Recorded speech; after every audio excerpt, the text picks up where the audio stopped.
జానపదం కొత్త ఆట నేర్చిందా పాపలాంటి లేత పదం పాఠశాలగా కూనలమ్మ జానపదం పల్లె దాటి వచ్చిందా చవళిల జానతనం పాట చూపగా కుంచెలో దాగే చిత్రాలు ఎదురొచ్చేలా అంతటా ఎన్నో వర్ణాలు మంచులో దాగే చైత్రాలు బదులిచ్చేలా ఇంతలా ఏవో రాగాలు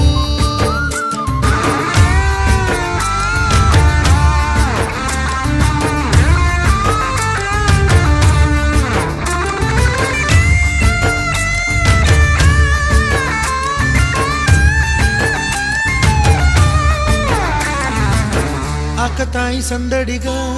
ఆగలేని తొందరగా సాగుతున్న ఈ పయనం ఎంతవరకో